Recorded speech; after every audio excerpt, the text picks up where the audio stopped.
तो दोस्तों कैसे हैं आप। और आज मुंबई की कहानी का आखिरी एपिसोड है। मुंबई में आखिरी दिन जो थे वो बेहद यादगार थे, बेहद कष्टकारी थे। बहुत सारे काम करने के बावजूद भी वापस आगरा लौटना पड़ा था। पिछले एपिसोड में बताया कि क्यों लौटना पड़ा था। फिर आगरा आकर के ये 98 की बात है, 97 98 की बात। वापस हम आगरा के कल्चरल ऑर्गेनाइजेशंस के साथ कल्चरल इवेंट्स में मसरूफ़ हो गए, व्यस्त हो गए, लेकिन मन नहीं लग रहा था क्योंकि मुंबई देख ली थी।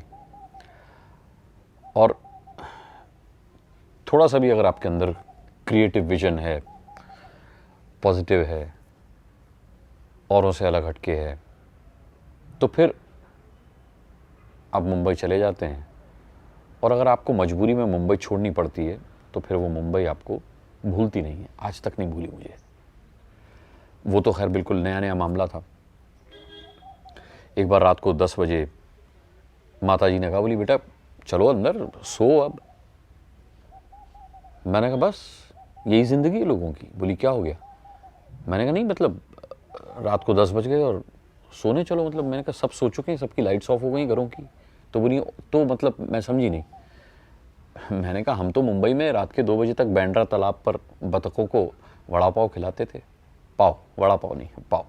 वहाँ क्या होता था कि वो जो पाव एक्सपायर डेटेड हो जाते थे तो वो बहुत कम पैसे में वहाँ पर लोग बेचते थे और लोग आते थे और वो ख़रीद करके और वहाँ बांद्रा तालाब में जो बतखें हुआ करती थी उन बतखों को खिलाते थे। अब इस बार जब रिसेंटली मैं कई महीना भर पहले मुंबई गया था तो बांद्रा तालाब भी गया था। तो वहाँ पर तालाब तो है लेकिन उसके आसपास लोगों ने बहुत गंदगी मचा रखी है और बतखें तो है ही नहीं। अब इतनी गंदगी होगी तो जाहिर सी बात है बतखें नहीं होंगी। लेकिन मुझे बड़ा अफसोस हुआ कि कंस्ट्रक्शंस ने, विकास ने, पैसा कमाने की, आगे बढ़ने की होड़ ने नेचुरलिटी ख़त्म कर दी, आदमी के अंदर से भी और बाहर से भी। बहरहाल मन तो लग नहीं रहा था आगरा में। क्या करें क्या करें क्या करें।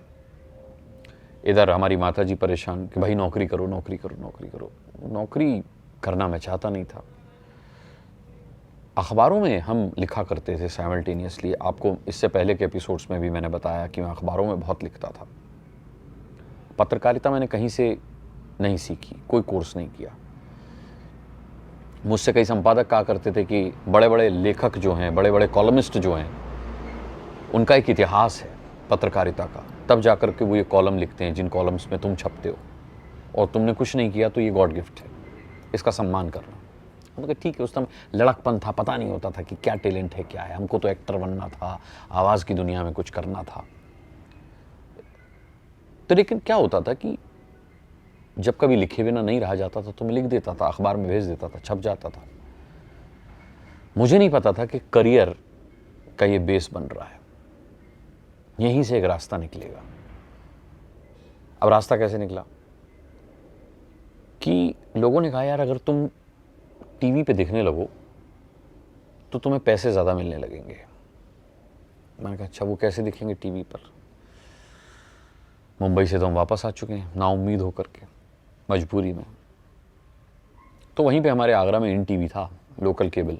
उसके लिए हम एक फैशन बेस्ड शो मैं बनाने लगा। मैं डायरेक्ट करता था, किसी और से हम एंकर करवाते थे। एक फीमेल एंकर थी, नाम भूल गया मैं उसका, सरनेम मनचंदा करके समथिंग था। तो हम करवाते थे और हम वो VHS कैसेट पे उसको एडिट वेडिट करवा के और केबल नेटवर्क को दे देते थे, वो अपना चला देते थे। अंदाज नाम से मैंने कंसीव किया था वो शो। अच्छा चलता था, आगरा में अच्छा पसंद करते थे लोग। मेरे एक मित्र हैं राहुल कटारा,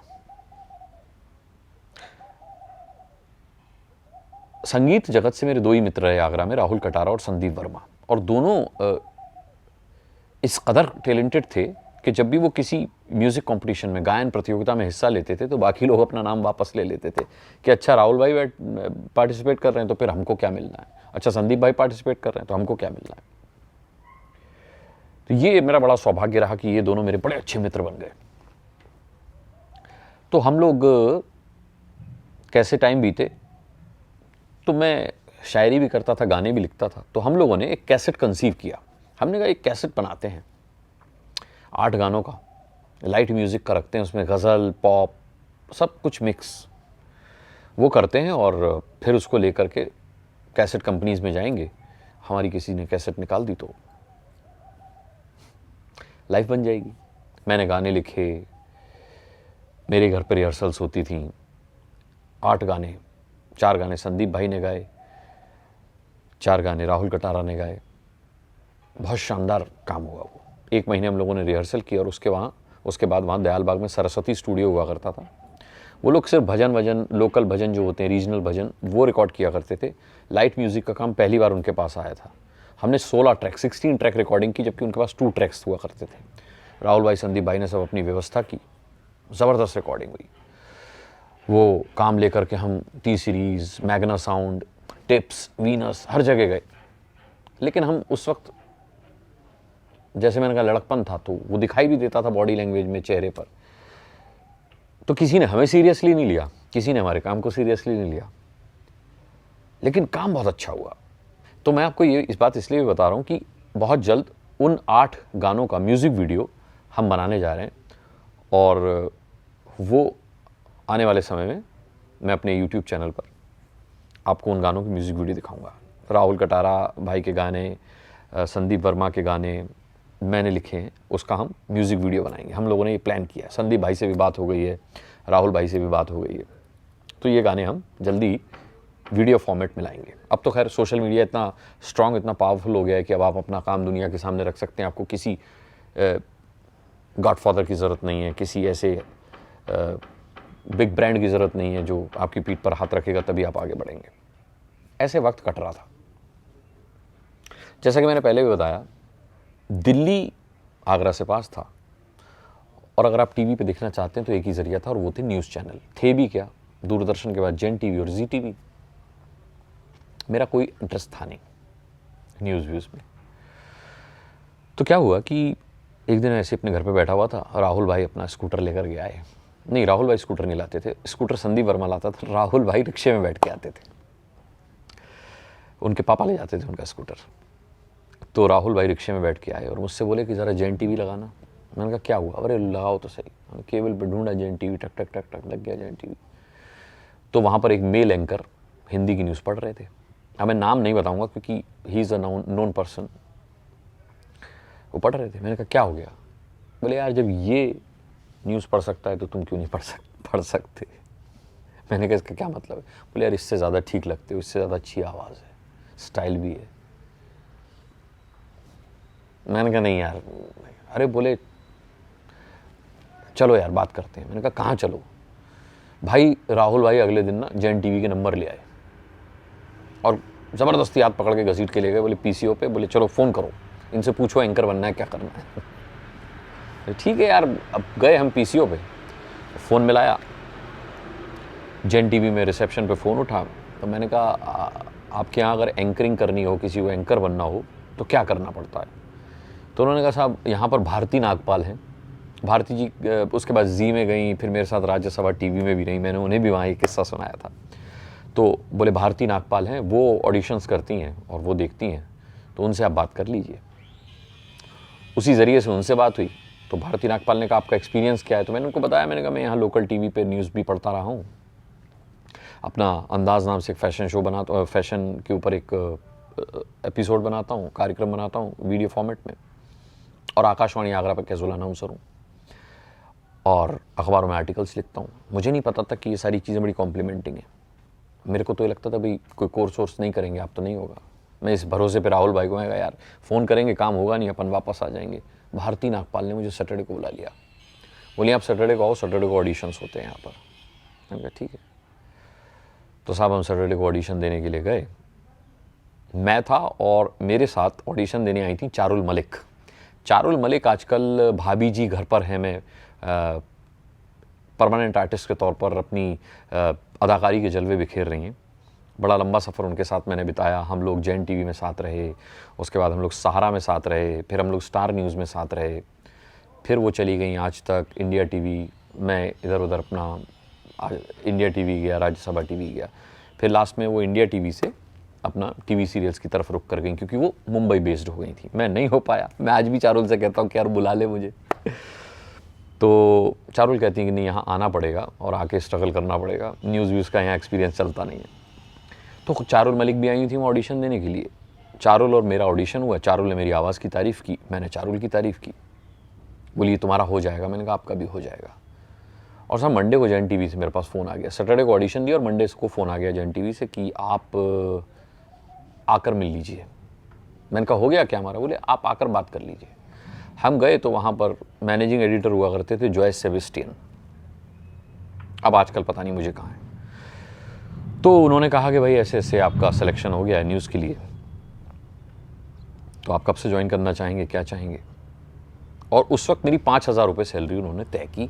5,000 रुपये सैलरी और 5,000 रुपये हमको वार्डरोब्स के, यानी जो हम सूट वूट पहनते हैं, टाई वाई पहनेंगे, उसके उन्होंने तय किए कि भाई 5,000 रुपये आपको इसके मिलेंगे, और अगर आपकी एंकरिंग बंद हो गई तो 5,000 रुपये ही रह जाएंगे आपके, आप डेस्क पे काम करेंगे, और नहीं तो आपकी एंकरिंग चलती रहेगी। जब तक आप एंकरिंग करेंगे आपको आपके कपड़ों का पैसा और आपकी तनख्वाह मिलेगी। तो कुल मिला के 10,000 रुपये में ये नौकरी हमें मिली। बात है 1999 की। तो साहब 1999 में जैन टीवी में जो हमने न्यूज़ एंकरिंग शुरू की, तो आज तक आपके सामने उसी भूमिका में मैं हूँ, न्यूज़ एंकर की भूमिका में। चारुल का भी सिलेक्शन हो गया था, चारुल भी एंकर बन गई। अब न्यूज़ चैनल के जो एक्सपीरियंसेस हैं वो बड़े दिलचस्प हैं, लेकिन आपको बताऊंगा नहीं जब तक न्यूज़ इंडस्ट्री में हूँ, क्योंकि कोई हर्ट हो सकता है, किसी को बुरा लग सकता है, कई लोगों के नाम आ सकते हैं। तो मुंबई से दिल्ली आने का ये मेरा सफ़र रहा। और न्यूज़ चैनल में भी मैं आपको बताऊं, मुझे बड़ा फ़ायदा हुआ स्टेज पर एंकरिंग करने का, ऑर्केस्ट्रा में एंकरिंग करने का। ऑर्केस्ट्रा में हर तरह की ऑडियंस हम संभालते थे, शराबी को भी संभालते थे, बुज़ुर्ग लोगों को भी संभालते थे, सबकी इच्छा, सबकी फरमाइश पूरी करते थे। वहाँ विटी होना जो था वो काम आता था, और वो न्यूज़ चैनल की एंकरिंग में बहुत काम आया मेरे। जो आर्टिकल्स मैं अखबारों में लिखता था, मैं आपको इस एपिसोड के एंड में अपने लिखे हुए आर्टिकल्स की क्लिप भी दिखाऊंगा। अगर आपके पास वक्त हो इस कहानी को सुनने के बाद तो ज़रूर देखिएगा कि मैंने अखबारों में कितने आर्टिकल्स लिखे हैं। मुझसे बाद में लोग कहा करते थे कि बड़े बड़े लोग जो हैं वो न्यूज़ एंकर होते हैं न्यूज़ चैनल में, लेकिन अखबारों में इतने आर्टिकल्स नहीं लिखे। मतलब मैं खुद भी जानना चाहता हूँ कि कोई न्यूज़ एंकर जिसे आप जानते हो जिसने अखबारों में इतने आर्टिकल्स लिखे हों। पत्रकारिता मैंने कहीं नहीं सीखी, मास कम्युनिकेशन कहीं नहीं किया, मास कॉम बैकग्राउंड से मैं नहीं हूँ, पत्रकारिता के मैं बैकग्राउंड से नहीं हूँ, लेकिन जो कुछ है वो अंदर से है। जो अखबार में आर्टिकल्स लिखे वो अंदर से निकलते थे। आज भी जो मैं एंकरिंग करते हैं, मैं अपने इंस्टिंक्ट को फॉलो करता हूँ। और मैं कहता हूँ ना, मेरे डाउट्स मास कॉम करने वाले लोगों से भी ज़्यादा क्लियर हैं पत्रकारिता में। तो साहब ये जो सारी चीज़ें थीं ये हमको खींच लाई न्यूज़ में, न्यूज़ एंकरिंग में। अब आजकल फिर एक कोशिश है कि भाई अपने पैशन को जिया जाए, एक ही ज़िंदगी, एक ही उम्र मिलती है, उसी में सब कुछ करना है, तो अपना पैशन क्यों छोड़ना।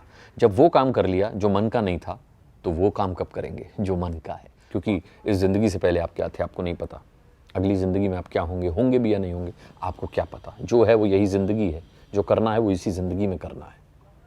तो सब कीजिए, जो मन करता है उसे कभी मत मरने दीजिए। सोचा है कि अगली बार आपके सामने जब आऊँ तो कुछ नया लेकर आऊँ, आपका प्यार हमेशा की तरह मिले और काम आगे बढ़े।